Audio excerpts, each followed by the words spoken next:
Assalamualaikum warahmatullahi wabarakatuh. Di sini kami akan mempresentasikan tugas blok imunologi dengan tema aktivasi sel B dengan anggota 4 kelompok. Yang pertama Zulaika Hanif Hamdani NIM 14, Evo Dika Permana NIM 16, Muhammad Zain Firdaus NIM 17, dan Fariza Maitri Hatmoko NIM 15. Selamat menyaksikan.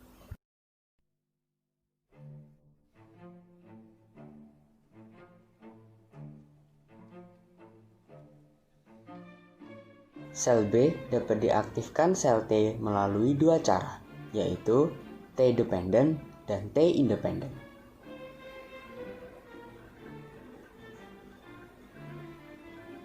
Aktivasi sel B yang T-dependent, setelah antigen diikat MIG, sel B memakan antigen, memproses dan mengekspresikan epitop antigen di celah MHC dan melanjutkannya ke sel T. Sel T memodulasi fungsi B melalui sejumlah cara. Sitokin asal sel T seperti IL-4, IL-5, IL-6, IL-2, dan IFN-Y atau interferon Y. Meningkatkan proliferasi sel B dan diferensiasi menjadi sel plasma yang memproduksi antibodi.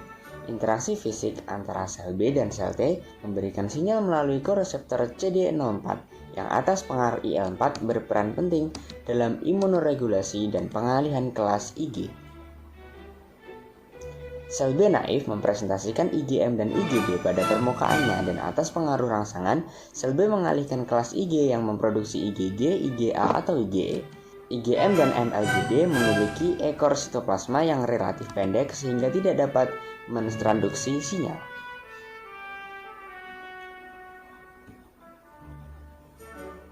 Rangsangan antigen pertama merangsang sel B untuk memproduksi IgM, dan rangsangan ulangan antigen yang sama akan mengalihkan sel B ke produksi IgG atau IgA atau IgE. Semua sel B hanya memiliki satu jenis molekul Ig yang sama pada permukaannya, hanya IgM, IgG, dan sebagainya. Aktivasi sel B oleh antigen protein larut memerlukan bantuan sel TH tanpa adanya interaksi dengan TCR dan sitokin. Ikatan antigen dengan MIG pada sel B sendiri tidak akan menginduksi proliferasi dan diferensiasi. Pada waktu yang sama, sebagian sel B akan kembali dalam fase istirahat. Sebagian sel menjadi matang, menjadi sel B memori yang dapat memberikan respon imun dengan lebih cepat pada pejanan ulang dengan antigen yang sama. Ikatan antigen juga mengawali sinyal melalui BCR yang menginduksi sel B meningkatkan ekspresi sejumlah molekul membran sel seperti MHC2 dan ligan kostimulator B. Peningkatan ekspresi kedua protein membran tersebut meningkatkan kemampuan sel B berfungsi sebagai APC dalam aktivasi sel TH. Pada umumnya, diperlukan waktu 30-60 menit untuk memproses dan mempresentasikan antigen melalui MHC pada permukaan sel.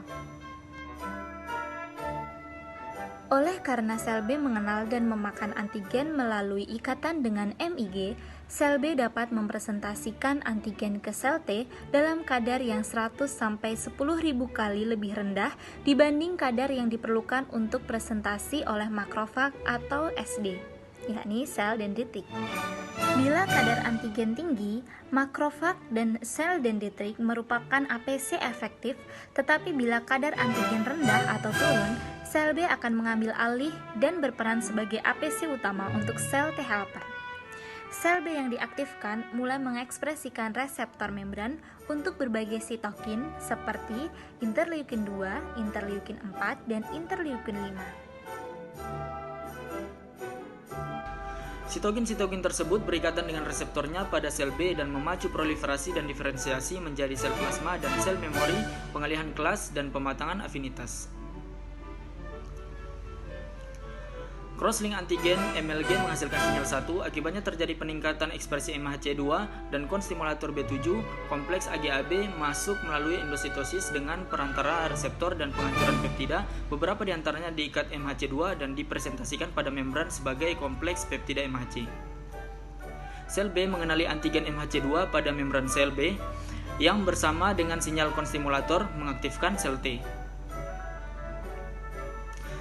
Yang pertama, sel TH mulai mengekspresikan CD04L, kemudian yang kedua interaksi CD04 dan CD04L menghasilkan sinyal, kemudian yang ketiga interaksi BCCD28 menghasilkan konstimulasi pada sel TH.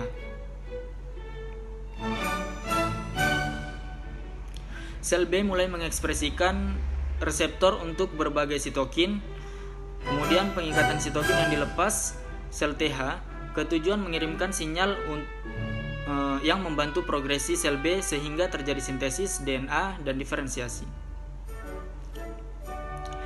Sel B dapat mempresentasikan antigen dan memacu sel T melepas sitokin yang menimbulkan aktivasi dan perkembangan sel plasma, produksi IgE dan eosinofilia adalah thymus dependent. Aktivasi sel B yang independen. Pada keadaan tertentu, sel B juga dapat memberikan respon dan berproliferasi melalui mekanisme yang tidak memerlukan sel T atau T independen. Biasanya pada antigen dengan epitop yang berulang dan panjang sehingga terjadi ikatan silang reseptor imunoglobulin pada permukaan sel B. Kejadian seluler dini yang diinduksi kompleks ikatan silang antara antigen sel B mengawali proliferasi dan diferensiasi sel B untuk selanjutnya berinteraksi dengan sel T helper. Antigen yang sel T independen dapat dibagi menjadi dua tipe antigen. Antigen bagian 1 berasal dari bagian luar membran bakteri negatif gram dan asam nukleat bakteri yang lebih merangsang sel B melalui TLR dibanding BCR. Antigen tipe 2 adalah polisakarida kapsul yang mempunyai subunit multiple berulang dan merangsang sel B melalui ikatan silang dengan beberapa BCR bersama. Sel B yang independen lebih memilih hidup di tempat khusus seperti limpa dan peritoneum dibanding KGB. Sel B tersebut dirangsang oleh antigen non-protein khusus. Beberapa bakteri, misalnya spesies pneumokok dan Haemophilus, memiliki kapsul yang mengandung polisakarida untuk dapat melawan fagositosis, komplement, dan sel T.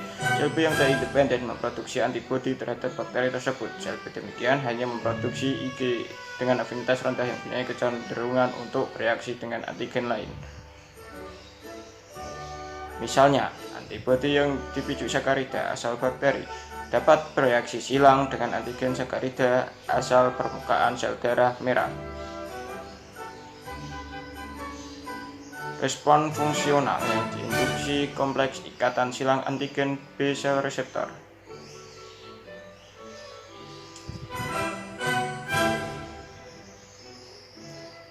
Sekian dan terima kasih.